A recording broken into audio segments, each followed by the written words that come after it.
Assalamualaikum warahmatullahi wabarakatuh. Good afternoon, everyone. And the honored lecturer of seminar on English language teaching, Professor Dr. Safrizal MPD. Welcome to our online seminar session. I'm Mufarid and I will serve as the moderator for today's presenters, which is brought to you by Group 12 with the title is A Systematic Review on the Effectiveness of Gamified Learning Strategies in Improving Students' Motivation in Digital Learning Environment. It is my pleasure to introduce our first speaker is Zahra Fadiyah, who will be presenting on the topic. And without any further ado, please join me in the welcoming the presenters to begin the presentation. For Zahra Fadiyah and Rifa Nabillah, the screen is yours. Okay, thank you, moderator. Assalamualaikum warahmatullahi wabarakatuh. Good afternoon, everyone. We are very pleased to be here today. Let us introduce ourselves.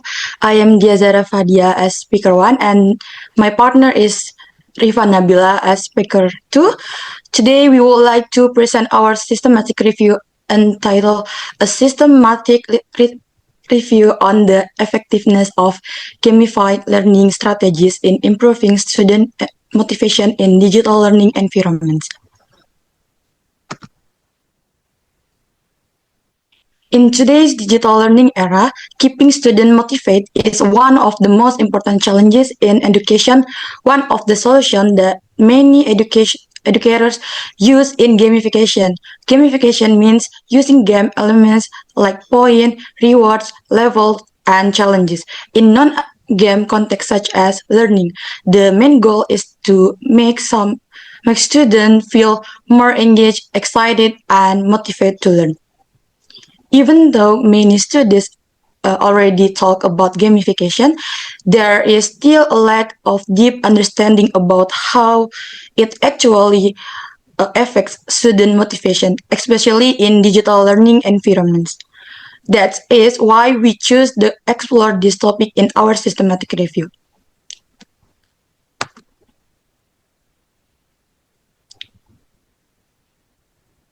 Okay, based on the background, here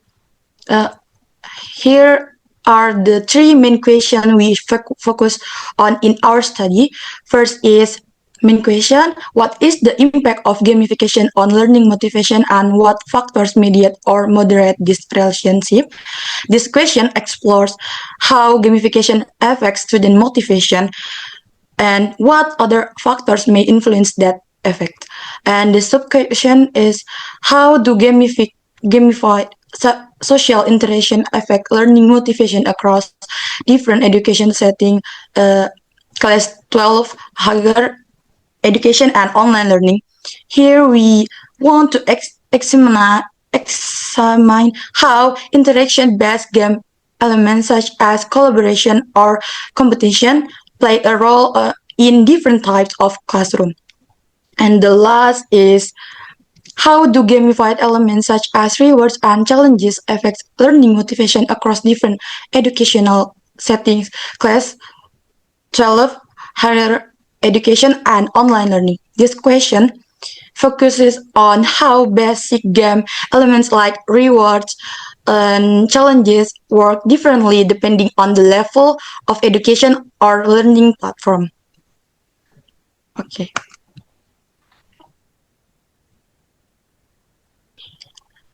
Okay, the purpose of our study is not just explore how gamification works in learning, but it to provide a deeper and more structured understanding.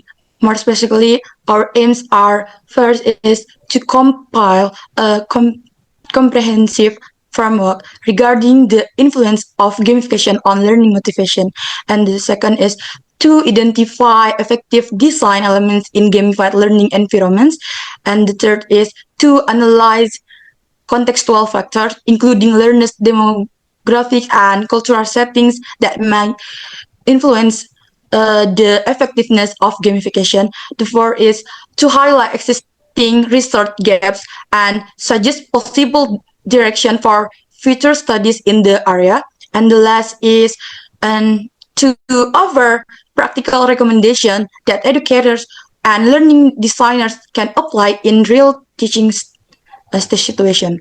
And now, to give a deeper explanation of what previous researchers have discovered on this topic, I would like to invite my partner Rifa Nabillah, who will continue our presentation with the review of literature. Rifa, the screen is yours. Okay, thanks. Thank you, my partner. So the next, I will explain the review of literature. So the gamification is the process of adding game mechanic to non-game context to encourage positive behavior and engagement in education. And the motivation is rooted in basic psychological needs, autonomy, competence, relatedness, and purpose by self-determined theory. So for the previous study of gamification is gamification improves intrinsic motivation and student engagement. And also the previous study of motivation is challenge include over-reliance on extrinsic rewards which may harm long-term motivation. So gamification in educational context refer to the strategy of incorporating games element into non-game settings such as learning environment with the aim of enhancing student engagement, motivation, and participation. So this element might include points, challenge, badge, leaderboards, or even storytelling that makes the learning experience feel more game. So, from a psychological perspective, this study is grounded in self-determined theory by Deci and Ryan. So, self-determination theory posits that learning motivation increases when three basic psychological needs are fulfilled. The first is autonomy. Autonomy is the sense of having control even one's learning decision. So the second is competence. Competence is the feeling of being capable and confident in completing tasks. And the last is relatedness, or the feeling of being socially connected with others in learning environment. However, not all findings are entirely positive. Some studies warn of potential challenge, particularly the over-reliance on external rewards for intense. Therefore, this review pays special attention on how gamified strategies can be thoughtfully designed not just to engage students in short term, but also to foster sustained, meaningful motivation. Next slide, please.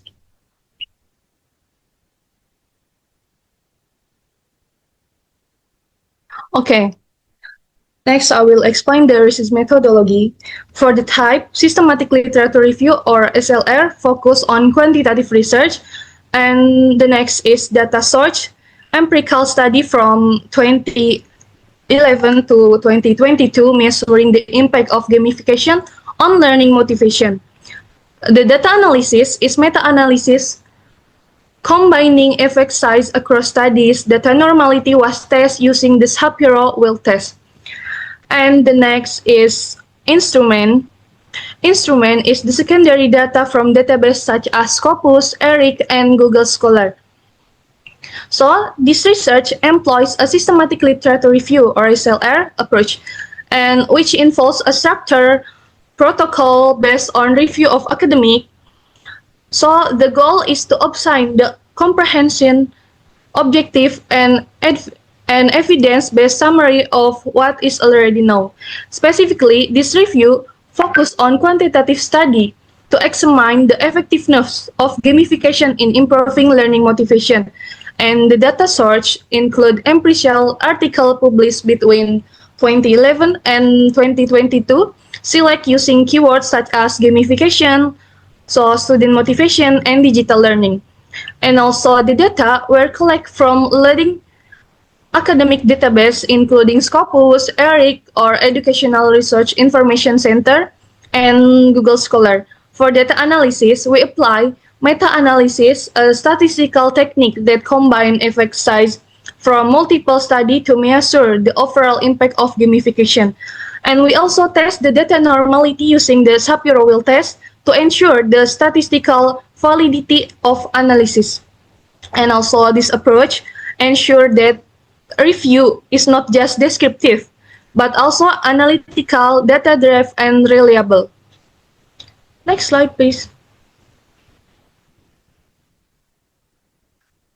The next is the result and discussion. For the data, is student average learning motivation score increased significantly from 62.05 for the pre-test to 75.20 for the post-test.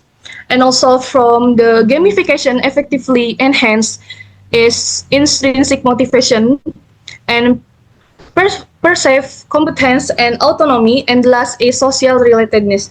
And also the challenge is limit effect on perceived competence and raise over dependence on external rewards.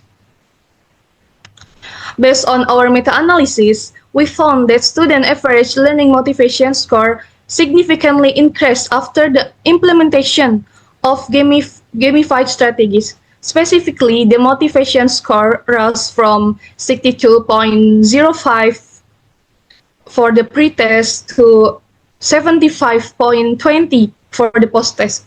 So, this indicates a strong positive impact of gamification on student learning motivation, especially in digital learning environments. So, in terms of qualitative outcomes, gamification was shown to enhance the intrinsic motivation, so the perceived competence and autonomy in learning, and social relatedness between learner, so competitive and collaborative element. And however, several challenges were also identified. The first is the impact on perceived competence vary depending on the quality of the feedback and challenge design. So there was a rise over dependence on external rewards, which can backfire and reduce intrinsic motivation, a phenomenon known as over-justification effect. So, and last, we found that gamification is generally effective, but its implementation must be contextual, balanced, and grounded in psychological theory to ensure sustainable motivation outcome, not just short-term estimate.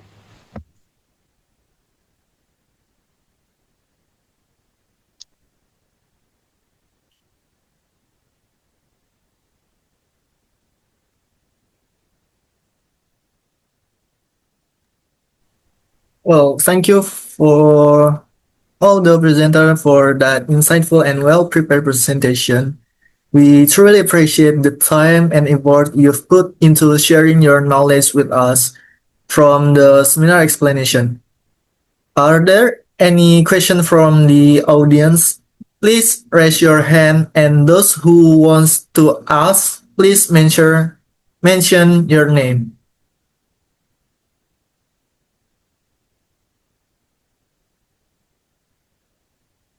Can I ask a question, please? Yes.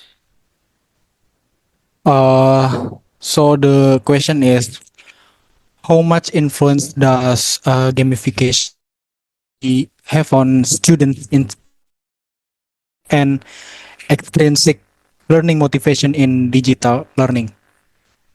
Okay, that's my question. Thank you. Well, thank you, Rizky. Are there any questions?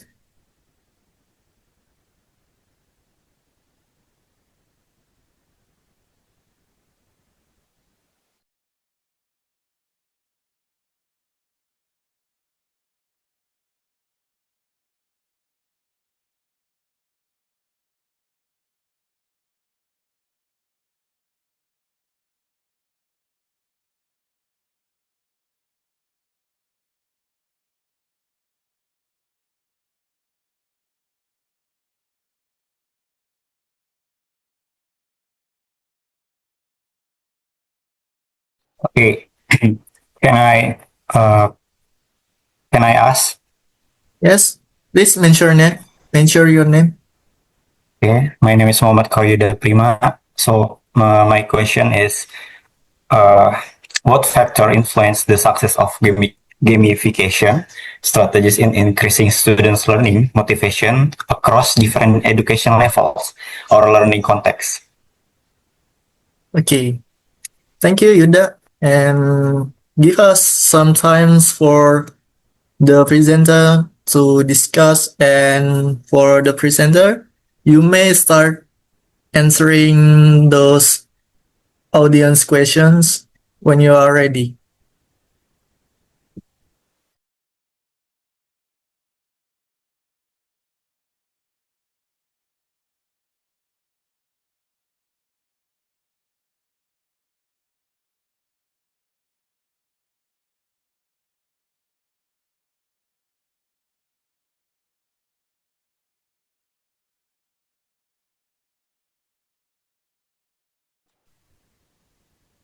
Okay, guys. I want to answer Rizky question. So the question, just now the question is, how much influence does gamification strategy have on student motivation, both intrinsic and extrinsic in digital learning? So the answer is gamification strategy have a significant impact on student motivation. Many students feel more energized and more interest in learning when there is a games element in learning process.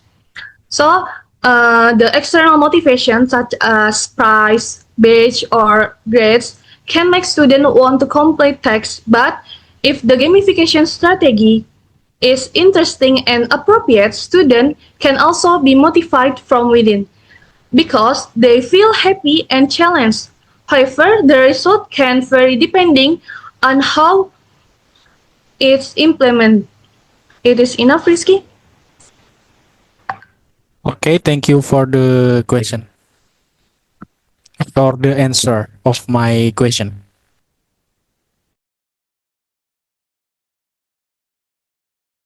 Okay, I will answer the second question from Yuda.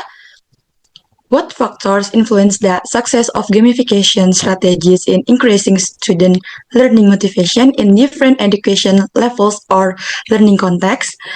There are several that influence the success of gamification. First, the age and education level of the students. Children usually like attractive displays and rewards, while older students prefer challenge or clear goals. And second, the gamification design must be good and appropriate to the material. If it is perfunctory, student will get confused. And third is the system must be easy to use and accessible on mobile phones or laptops. And finally, the learning culture is also important. For example, there are students who like to compete, but there are also those who prefer to work together. Uh, is it clear, Yuda? Yeah, is it clear? Thank you for the answer.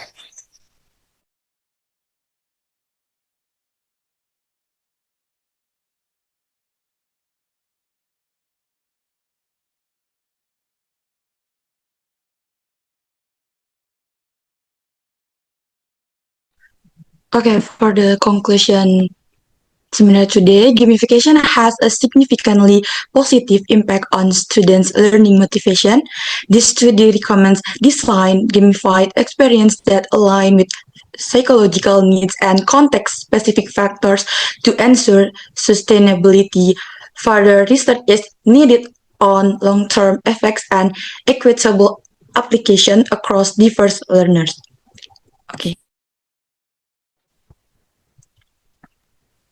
Well, thank you for the presenter and the audience that asking about the material. Thank you for your attention for today's presentation. I'm Mufarid as the moderator for today's presentation. Thank you very much. Wassalamualaikum warahmatullahi wabarakatuh. Waalaikumsalam warahmatullahi wabarakatuh. Waalaikumsalam.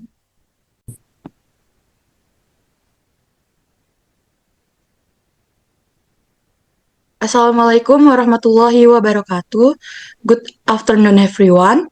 And the honored lecturer of Seminar on English Language Teaching, Prof. Dr. Safrizal, MPD. Welcome to our online seminar session. I am Dhiya Fadiyah, and I will serve as the moderator for today's presentation, which is brought to you by Group 13. It is my pleasure to introduce our first speaker, Rizky Fauzan, who will be presenting on the topic, a qualitative research of the teaching of English speaking for academic purpose. Without further ado, please join me in welcoming the presenters to begin the presentation. For the screen is yours. Okay, thank you for the moderator for giving us a time to presentate. So the background of the research is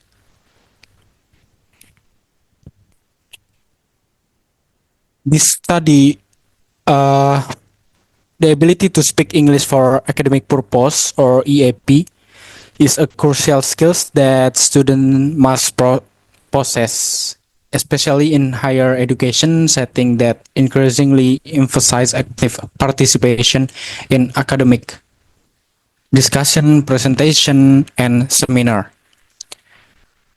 Referring to Vygotsky's socio-constructivist theory, learning occurs through meaningful social interaction. In this regard, EAP classrooms should serve as interactive spaces that encourage students to construct knowledge through verbal collaboration rather than passively receiving information. Next slide.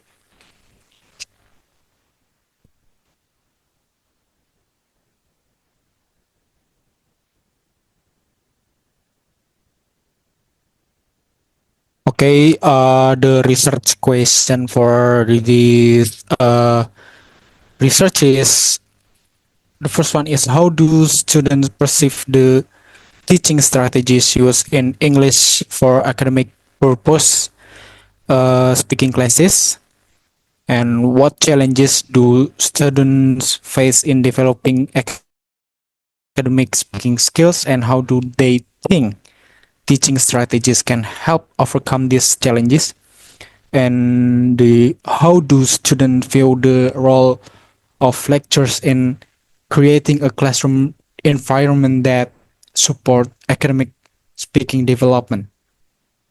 Okay, next slide.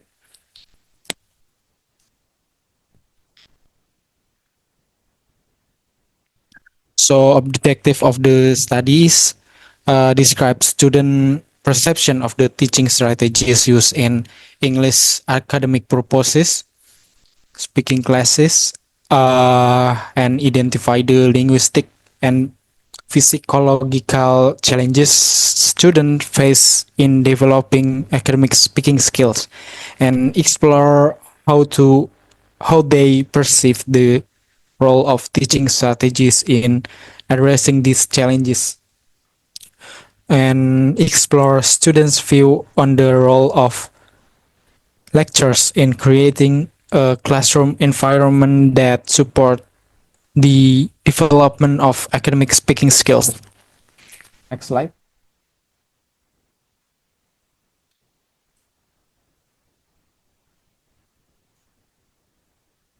So the literature review of this research is, first one is a definition and scope of English for academic purposes, and the second one is teaching approaches for English speaking in academic context, and the third one is challenges in teaching English speaking for academic purposes, and the previous studies and research gap and rationale on EAP speaking. The next slide.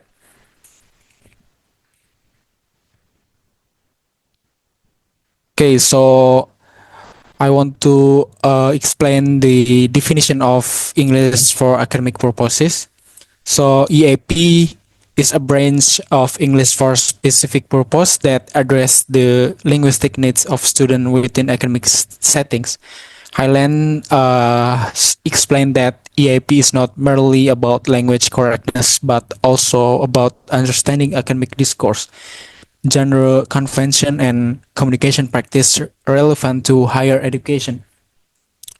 So, Morrell, Osborne, and Pearson highlight that speaking skills are integral for classroom interaction, oral exams, and academic seminar, which require more than just conversational fluency.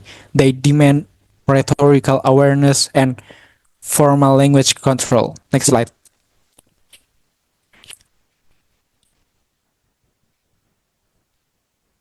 And the next one is teaching approaches for English speaking in academic context. Teaching speaking skills in academic context requires an approach that is not only communicative but also structured, functional, and needs-based. The following approaches are commonly used in EAP classroom, either independently or in combination, like CLT, the communicative language teaching, or TBLT, task-based language teaching, or CLIL, content and language integrated learning, and genre-based approach.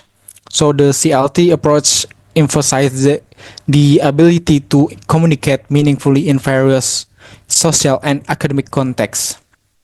And the TBLT focus on real-life tests as a medium for practicing language use. And CLIL is an integrated approach that teaches academic content and language skill simultaneously. And genre-based approach focus on teaching the forms and structures of various types of spoken academic texts. Next slide.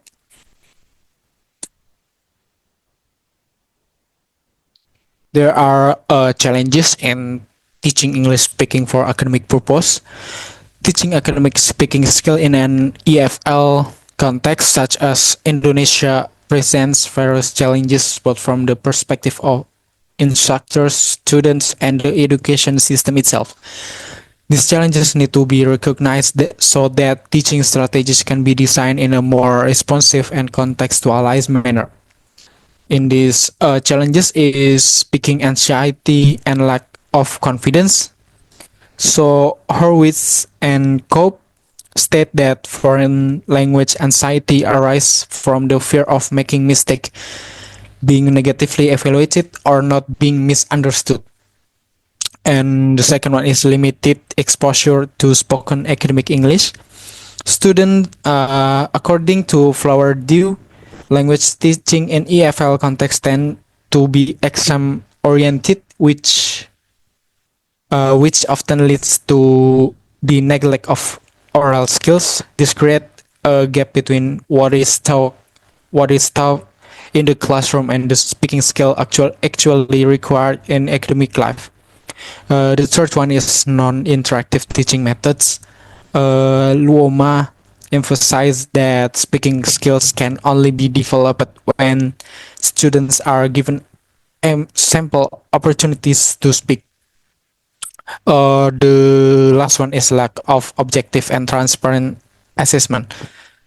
Hughes recommends using clear and standardized speaking assessment rubrics, which cover aspects such as fluency, accuracy, coherence, interaction, and pronunciation. Next slide. So the next is previous study. Zhou et al. Found that Chinese students appreciated AI-based pronunciation tools, so they still prefer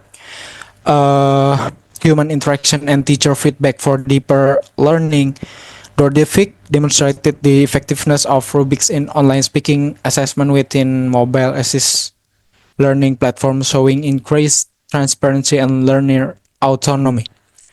In one exception, Rahmawati and Yunita examined student responses to a genre-based presentation course, revealing high engagement but mixed result in confidence level, suggesting that pedagogical strategies must also address affective factors.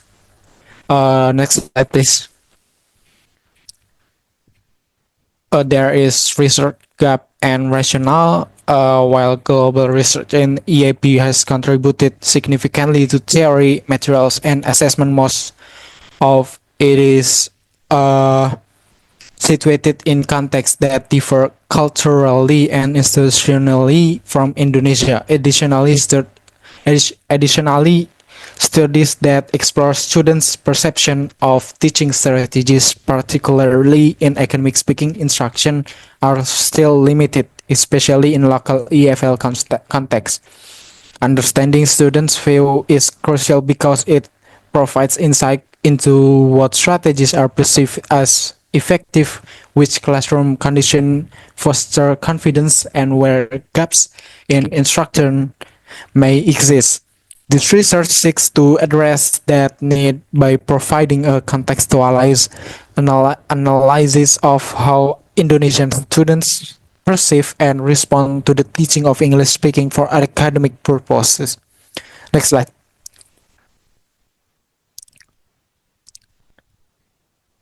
Okay, the next slide will be presented by my partner Yudhaprima. So for Yudhaprima, time and screen is yours. All right. So this is our methodology. We use a qualitative case study approach to explore students' perception of teaching strategies in EAP speaking class. Our study was conducted at Sultan Ageng Tirtayasa University involving 12 4th and 6th semester students from the English education study programs.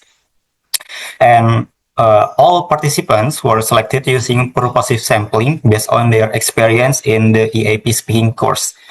The first is data collection was done through semi-structured interview, which allow us to gather in-depth insight while maintaining focus on the main research themes. For the data analysis, we use the Miles and Huberman in 1994 model, which is include 3 steps. And the second is data reduction, selecting and categorizing key information. And the last, data display, organizing the data into clear themes. So, next slide, please.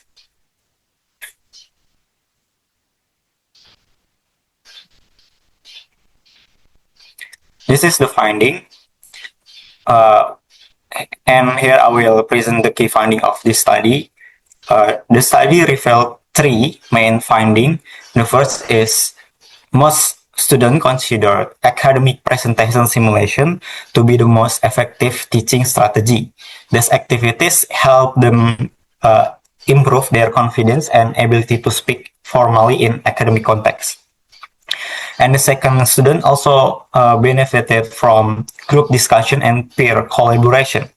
They felt more comfortable speaking in small groups before presenting individually in front of the class. And the third, some participants pointed out the lack of variety in teaching strategies. They said that some classes were still lecture-based and offered limited opportunities for speaking practice.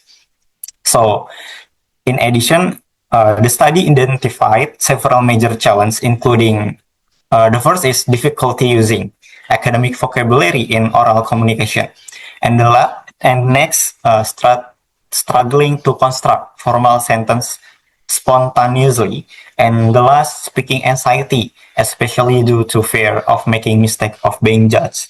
So that I have mentioned are several major challenges for them. Finally, students emphasize the importance of the lecture role in creating a supportive learning environment, particularly through positive feedback, a friendly attitude, and the use of audiovisual material. So, based on this finding, several key points were discussed. The first, student preference for presentation. Yes, discussion. For presentation tasks support the relevance of task-based language teaching or TBLT and genre-based pedagogy, which focus on real world tasks and clear academic speaking structures. And the second, the use of audiovisual material like TAD and TED Talks align with Crystyan theory of comprehensible input, but it should be accompanied by reflective tasks or analyzed to ensure students fully understand the academic content and structure.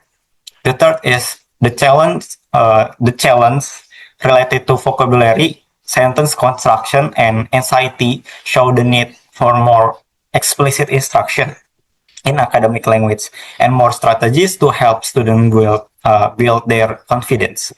And the fourth, the lecture role is crucial not only an instructor but also as a facilitator. They support Vygotsky social constructivist theory, which is emphasize learning through meaningful social interaction.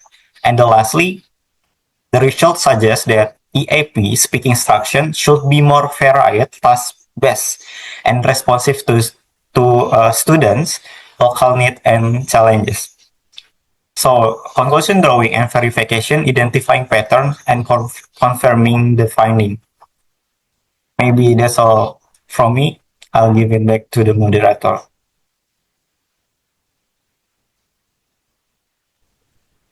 Thank you very much for all the presenter for the insightful and well-prepared presentation. We truly appreciate the time and effort you have put into sharing your knowledge with us today. From the seminar explanation, are there any questions from the audience? Please raise your hand, and those who ask, please mention your name. Okay, Dwi. Okay, thank you. My name is Octavia, and then I want to ask about what does this research contribute to the development of English for academic purposes or EAP teaching in the Indonesian context? That's my question. Okay, thank you, Dwi. And the other?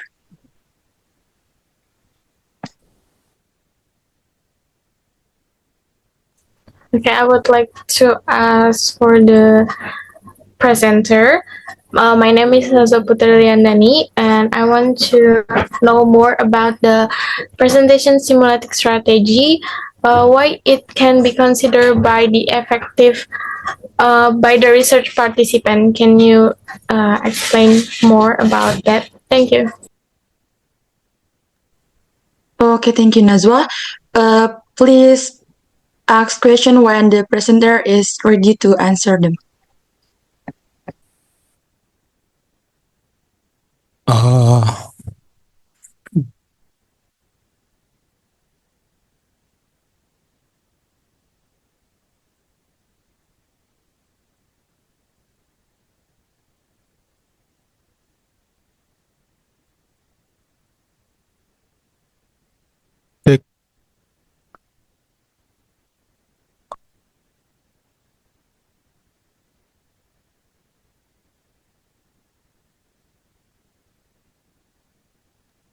Yes, Rizky, you may answer it.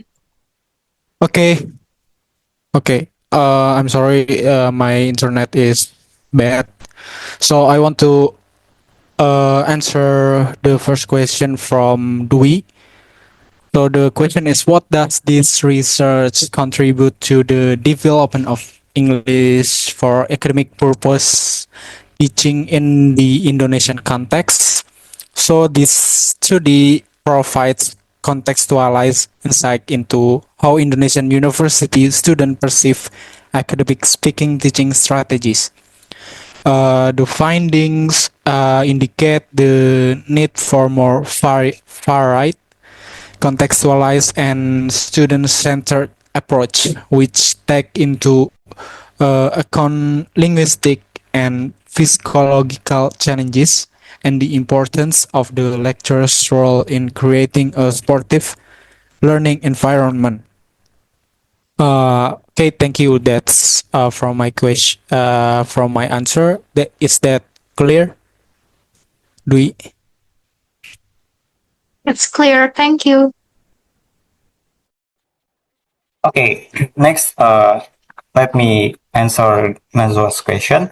So, why was the academic presentation simulation strategy considered effective by research participants? It's because the strategy provides hands-on experience with is using English in a real academic context.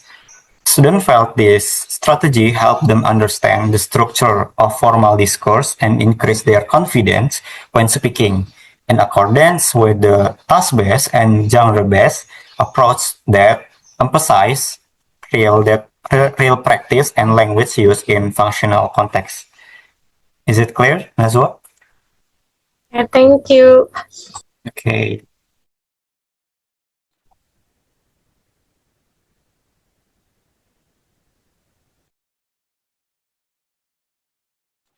So the conclusion, this study showed that task-based teaching strategies such as simulated presentation and group discussion are highly effective in developing student academic speaking skills.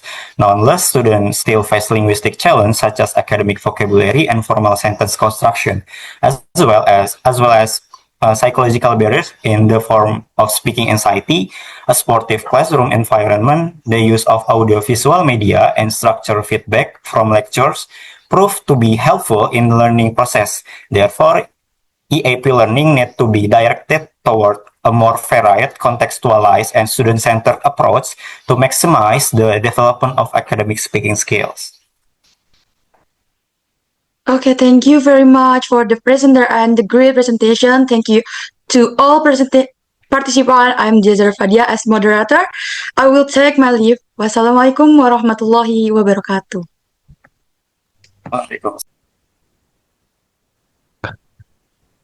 Assalamualaikum warahmatullahi wabarakatuh. Good afternoon, everyone, and the honored lecturer of seminar on English language teaching, Professor Dr. Safrizal, MPD. Welcome to our online seminar session. I am Rizky Fauzan, and I will serve as the moderator for today's presentation, which is brought to you by Group 14. It is my pleasure to introduce our first speaker. The first speaker is Nazwa Putri Liandani, who will be presenting on this topic. Without further ado,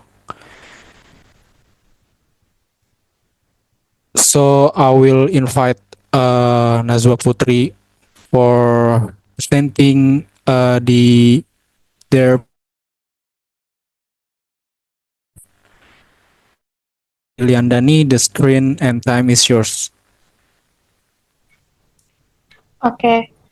Thank you for the moderator for the opportunity given to us to present our thesis with the title The Advantages of English Songs and Student Pronunciation Performance. Allow us to introduce ourselves. My name is Nazwa Putri Liandani as the first speaker, and my partner name is Dhiya Octavia Nanda Winanto as the second speaker. To start this presentation, I will read the first material.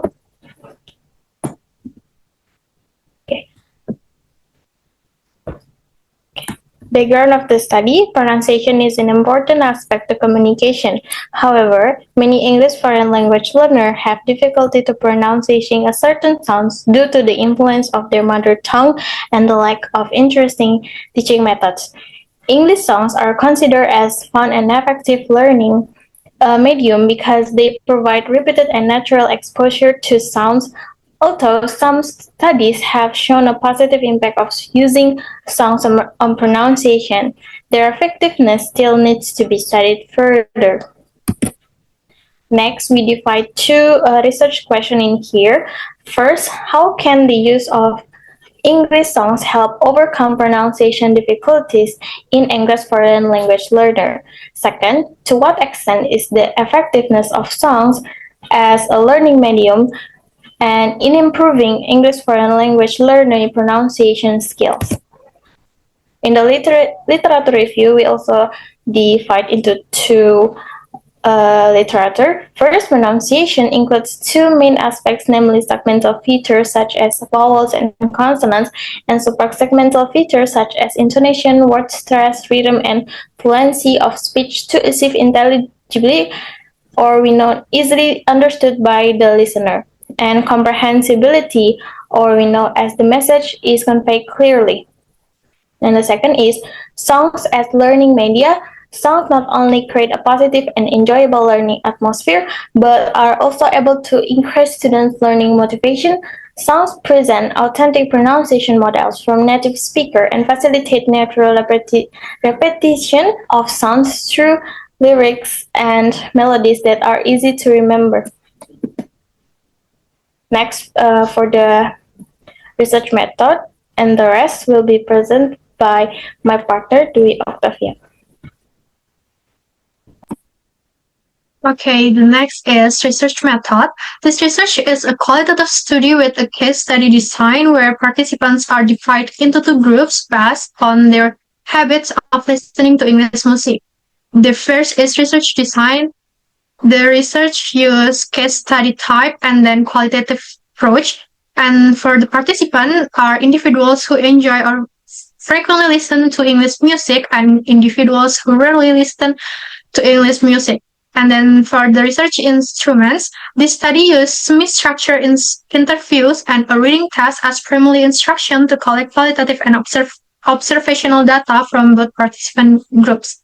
And then for participant groups, there are two groups. The first group consists 5 students of Sultan Ageng Tirtayasa University who frequently listen to English songs. And then for the second group consists 5 students of Sultan Ageng Tirtayasa University who rarely listen to English songs. And total participants are 10 students of Sultan Ageng Tirtayasa University. Next slide, please. For data collection methods are two. The first one is interview and reading test. Next slide. So this is the result table from this research. There are 6 research aspects. There are song exposure, learning purpose, pronunciation performance, learning strategies, media effectiveness, and then the last is pronunciation errors. The first aspect is song exposure. For result from group 1 show that participant they listen hear song since childhood. And while for result from group 2 are minimal to none or 80% participant. And then the key differences for of song exposure are significant exposure gap. And then the second aspect is learning purposes. The result from the group 1 show entertainment focus are 80%, while the result from group 2 show not applicable for song. So key differences of learning purpose aspect is songs not used intentionally for learning. And then the next aspect is pronunciation performance aspect.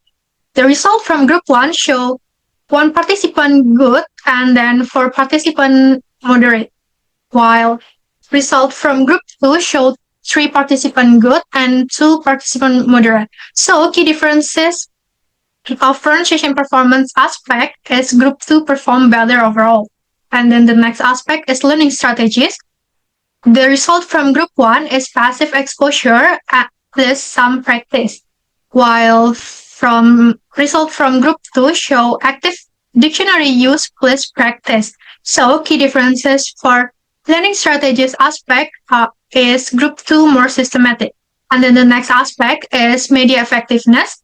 The result from group 1 show media such as films, YouTube, and then songs, while from result from group 2 show media like films, YouTube, and dictionaries. So key differences of media effectiveness aspect is similar multimedia preference. And then the last aspect is pronunciation errors. Result from group 1 show more word stress and vowel errors, while result from group 2 show more connected speech and intonation errors. So key differences of pronunciation errors aspects is different error patterns. Next slide, please.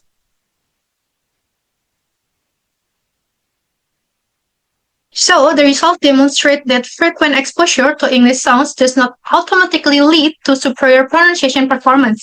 Group 2 participants, despite limited sound exposure, achieved better overall pronunciation results through more intentional and systematic learning approaches. This suggests that active learning strategies are more crucial for pronunciation development than passive exposure to English sounds. Next slide, please.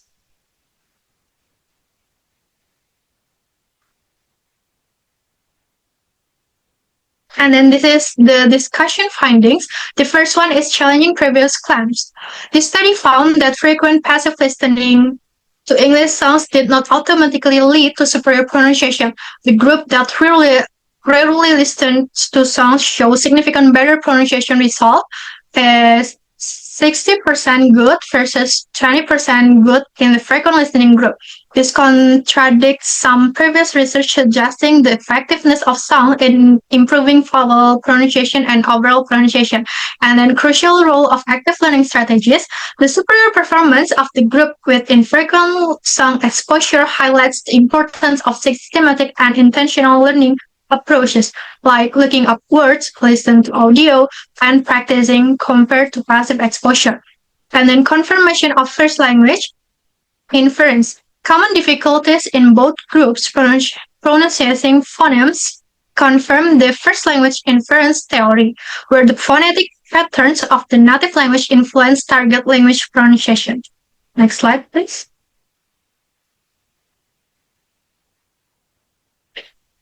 Next is difference in error patterns. The frequent listening group exhibited more errors in vowel pronunciation and word stress, while the infrequent listening group had more difficulties with connected speech and intonation patterns. This suggests that passive exposure to sounds may not be effective for segmental accuracy, and then song as supplementary tool, not primary solution. While songs can create a relaxed and motivating learning environment, significant pronunciation benefits only materialize when sounds are used within a structured pedagogical framework with active engagement with linguistic features. So, effective pronunciation requires systems and intentional learning strategies, not just passive exposure to sounds. Sounds serve as a supplementary tool within a comprehensive pronunciation learning program.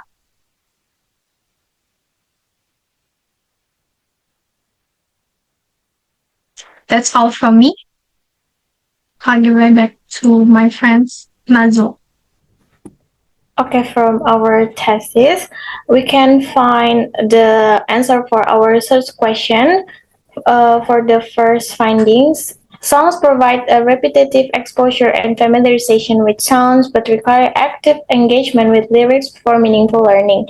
And for the second research question, we know how to moderate effectiveness when used passively. Songs alone insufficient for significant pronunciation improvement, more effective when combined with other learning methods. That's all from our presentation. We will give it back to our moderator.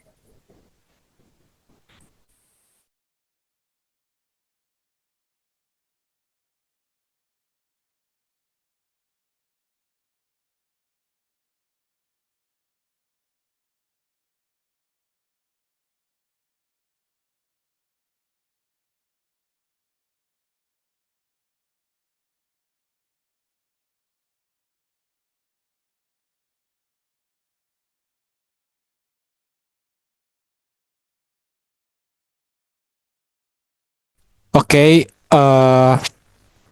thank you for Nazwa and Dwi for the presentation. So are there any question from the audience? Please raise your hand, and those who ask, please mention your name.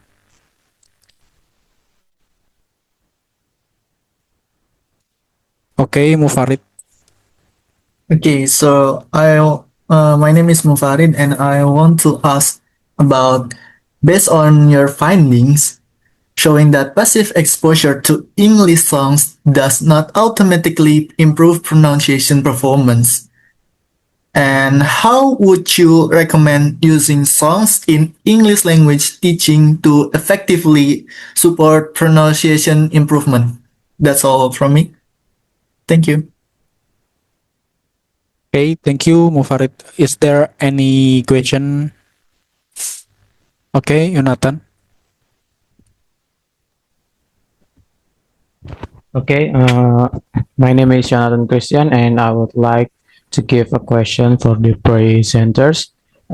Your result shows that Group 2, who rarely listen to songs, perform better on pronunciation than Group 1, who often listen to songs.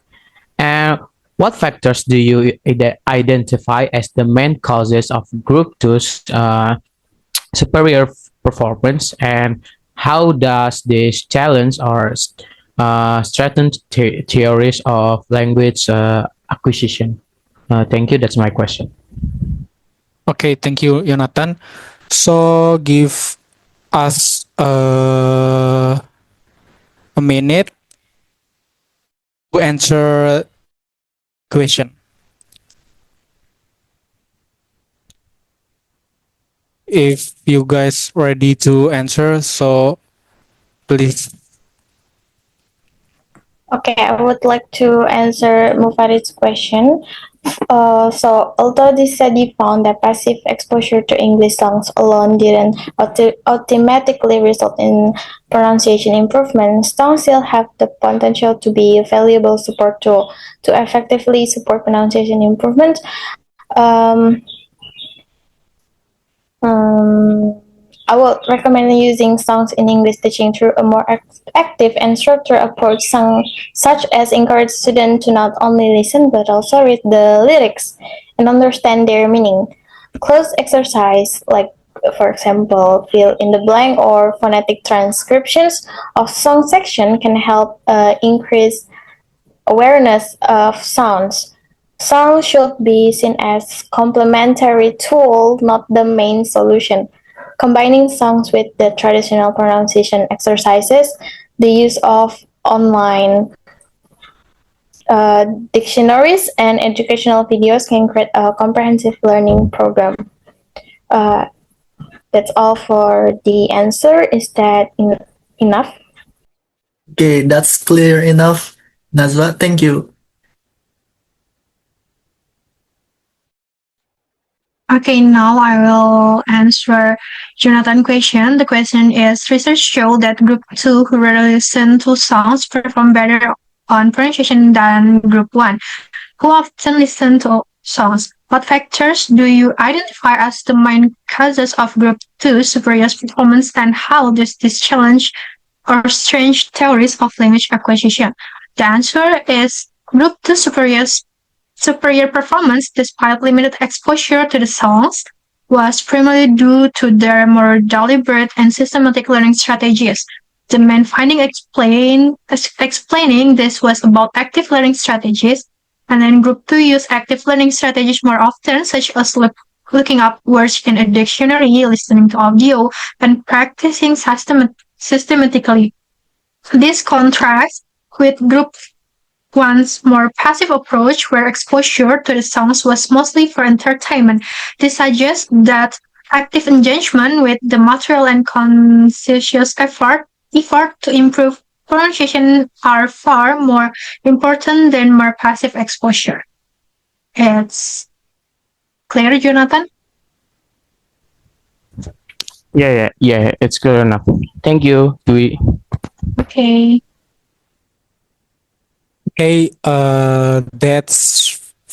that's all from our seminar. Thank you for the present, the audience for the attend this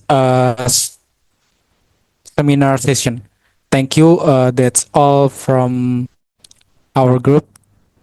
Assalamualaikum warahmatullahi wabarakatuh. Waalaikumsalam warahmatullahi wabarakatuh.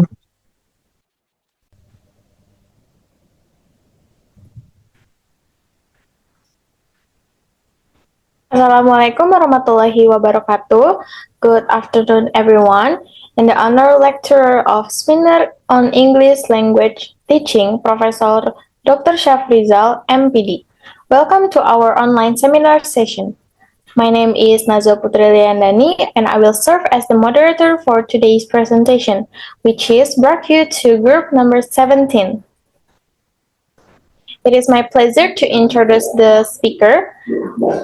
The first speaker is Mufarid, and the second speaker is Yonathan Crystyan. I will be presenting on the topic Student Perception on the Use of Online Games in Improving English Language Skills. Without any further ado, please join me in welcoming the presenter to begin the presentation. For Mufarid and Yonathan, the screen is yours. Well, thank you, moderator. So, hi everyone, good afternoon. So, my name is Mufarid and my partner name is Yonathan Crystyan. Today, we will present about student perception on the use of online games in improving English language skills. Next slide, please. So, our background for this research is seeks to explore students' perception regarding to the use of online games in improving English language skills, with particular emphasis on how such games influence their motivation to learn. It also aims to assess the extent to which online games can be integrated into language learning frameworks, while identifying strategies to mitigate their potential negative impacts. In doing so, the research addressed the broader questions of how digital media can be effectively utilized to support second language acquisition among university students. Next slide, please. So, on our problem formulation is divided by 4 questions. So, the first one is, how do students' perception of the use of online games affect their language skills? And the second, how do online games affect students' learning motivation? The third is, how do online games affect students' English learning ability, especially in areas such as vocabulary acquisition, listening comprehension, and verbal communication? And the last problem formulation is, what strategies can be implemented to maximize the benefits of online games for English language learning while addressing their potential negative impact on learning motivation? Next slide, please. So, our research objective is 4-2. So, the first one is to explore students' perception of the use of online games and how this perception influence their English language skills. And the second is to explore the influence of online gaming students' learning motivation, concentrating on the elements that either boost or reduce their enthusiasm for participating in formal educational pursuits. And next slide. The third is to investigate how online games impact students' English learning skills, especially in enhancing vocabulary, listening comprehension, and verbal communication skill. And the last one is to suggest methods that enhance the beneficial effects of online gaming on English language acquisition while reducing the adverse impacts on students' academic motivation and performance. Next slide. So, there are 2 research benefits. So the first one is from theoretical benefits. From theoretical benefits, it's to enhance understanding in language learning by examining the role of online games as informal resources for acquiring English, particularly in the areas of vocabulary enhancement, listening comprehension, and verbal communication proficiency. This study also addressed a significant gap in educational research by examining the dual influence of online games on learning motivation and language proficiency. And on the practical benefits, the results indicate a promising avenue for enhancing English language learning by providing educators and learners with strategies to utilize online games as a valuable resource for boosting language proficiency. And this study can also enhance students' motivation by pinpointing methods to harmonize gaming and learning, enabling educators and parents to foster constructive gaming experience.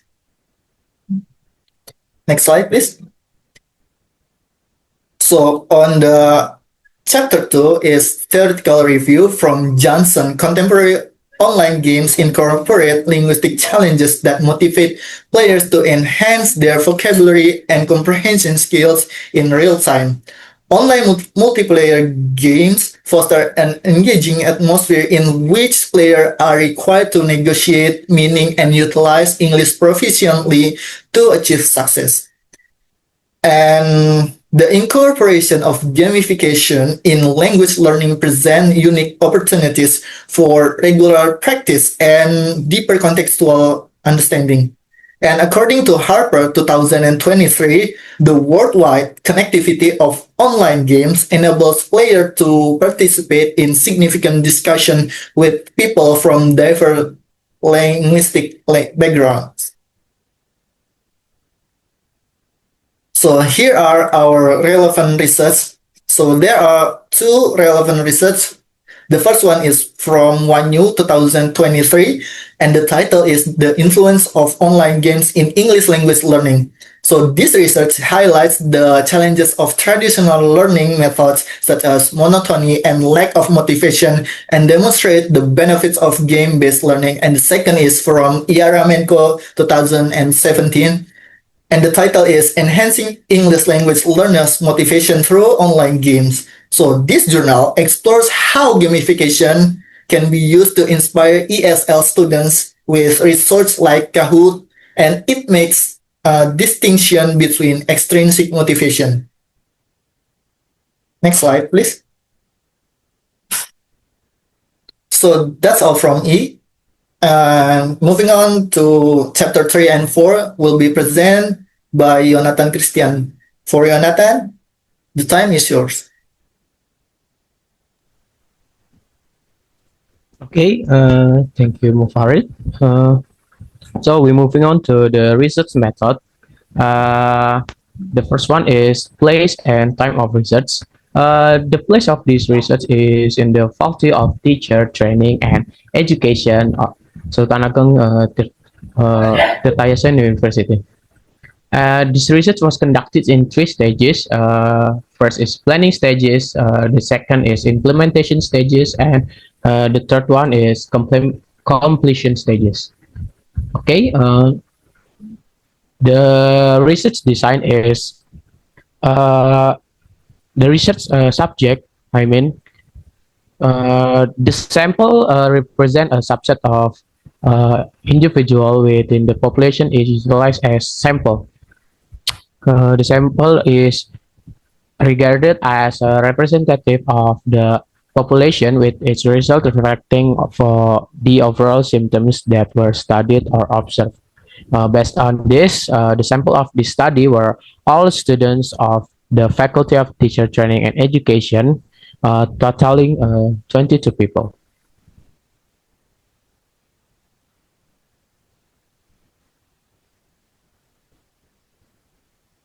The third one is types of research.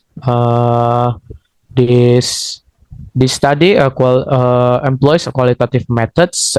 This means qualitative research is aims to get the insight rather than statistical research. Cresswell emphasized that qualitative research is about understanding the why and how behind people's experience, especially in relation to real-world human-centered problems, and it values meaning over measurements. And the fourth one is data and data collection technique. Data collection techniques involve organized and uniform methods for acquiring the essential data. The data collection phase is grounded in the protocol established during the research design process. And in this study, 2 data collection techniques were used. It was questionnaire and interview. We move to the results and discussion. Uh, the the first one is the first finding is about student learning motivation. From the first question, most respondents felt that playing online games increased their interest in learning English. And from the second question, most respondents felt that elements in online games influenced them to play online games.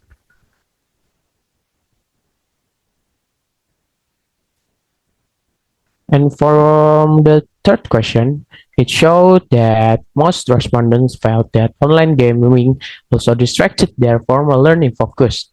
When we move to the second finding, the impact of online games on English languages is from the fourth question, indicating that they were aware of the potential for increasing new English vocabulary in inherent games. And for the fifth question, most participants agreed that they were aware of the potential to improve English listening skills inherent with the game. Most likely as a result of the in-game narrative being in English, listening to instructions directly from the within the game. From the sixth question, it shows that communication in online games is still not really useful, even though communicating between players has a positive impact on English language confidence. From the seventh questions, it can be seen that most respondents feel quite confident speaking English after frequent interaction in online games. And from the eighth questions, the majorities of participants agreed that they frequently use additional tools or applications to understand English while playing online games.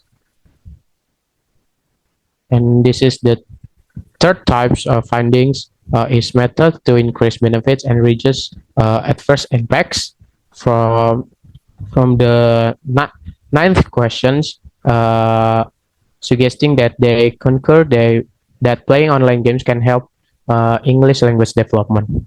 From the 10 questions, participants strongly agreed that formal instruction or training on using online games to improve English is necessary.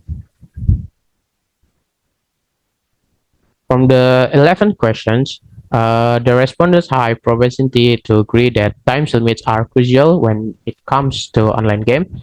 The 12 questions shows that respondents concur that when using internet games as a teaching tool for English, parental or instruction engagement is crucial. And for the last questions, according to the results, participants are very interested in incorporating online games into their English language education.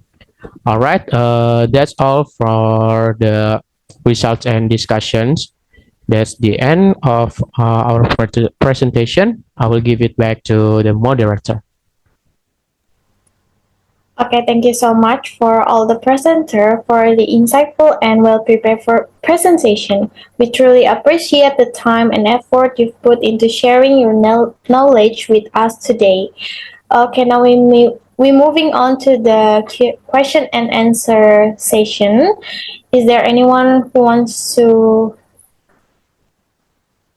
ask? Please raise your hand, and to ask, please mention your name.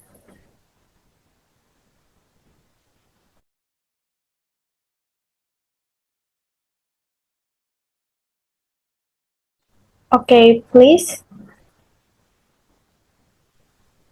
Okay. Hello, everyone. My name is Rifa Nabillah. So I want to ask you guys.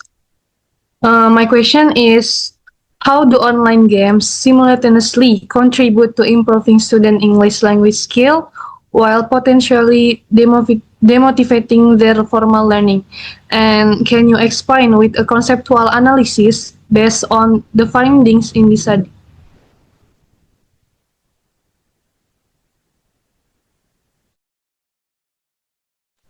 Okay, thank you for Rifa Nabila. Is there any more question for this group?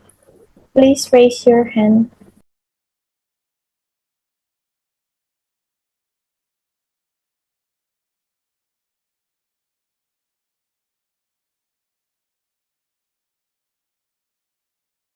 Okay, you may turn on your mic. Okay, my name is Zahra Fadiyah, and I wanna ask, why did the majority of respondents in this study admit to frequently using tools such as online dictionaries or translators when playing games? And what are the pedagogical implications of these findings for the integration of games in English language learning? Thank you. Okay, thank you to the audience who asking the questions. The presenter is welcome to answer the two questions. Okay. So I want to answer the first question. So online games can contribute simultaneously into two directions. They improve students' English language skills through exposure to language in authentic context. For example, through character dialogue, game instruction, and direct communication with other players, but also potentially demotivate formal learning due to their addictive and competitive nature. So, based on our findings in the study, most respondents felt that playing games improved their vocabulary and listening skills, but at the same time, most of students recognize that games also took their focus away from formal learning activities. This means that while games create an immersive and enjoyable English learning environment in line with the incidental learning theory, the imbalance in playtime reduces academic disciplines and intrinsic motivations to learn in formal contexts. This suggests a pedagogical dilemma. The educational potential of games cannot be maximized without time management and external support such as guidance from teachers or parents. That's all from me. Is it clear, Rifa? Yes, Farid. Thank you so much. Okay.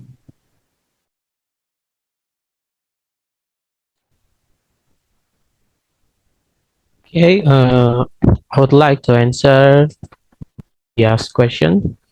The majority of respondents, more than 80%, showed that to using tools such as online dictionaries and translators when playing games because although games provide natural exposure to English, they still experience limitations in understanding vocabulary or complex sentence structures.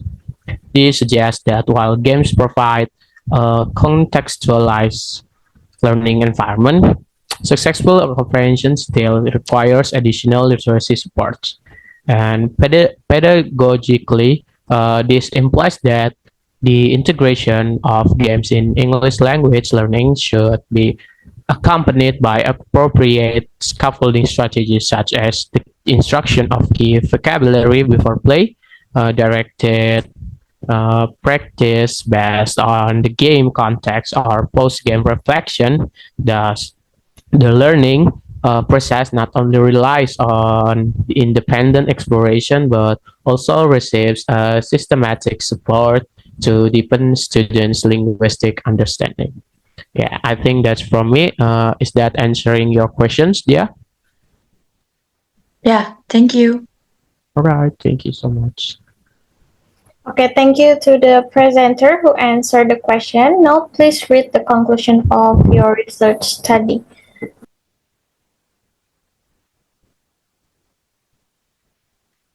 Okay, this is the conclusions of our presentation.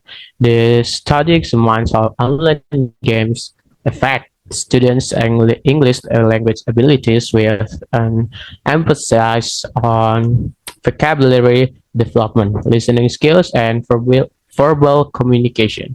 Online games demonstrate considerable potential to improve these skills due to their engaging and interactive characteristics. Elements like immediate linguistic challenges, captivating conversations, and worldwide player interactions create a casual yet impactful environment for learners to engage with English in significant ways. While acknowledging these advantages, the study also emphasizes the possible adverse effect of online games. Extended involvement with games can result in addictions, diminishing students' enthusiasm for engaging in formal educational pursuits and adversely impacting their academic outcomes. Thank you. I will give it back to our moderator. Okay, everyone, with the end of the discussion session, the presentation of our seminar today has also ended. We would like to express our deepest gratitude to Professor Dr. Shafrizal MPD as the examiner, as well as all the audience who have actively participated in this seminar session. Hopefully, the knowledge and the information that has been conveyed can provide the benefits for all of us. Finally, I, as the moderator, please excuse myself. Wassalamualaikum warahmatullahi wabarakatuh. Waalaikumsalam warahmatullahi wabarakatuh.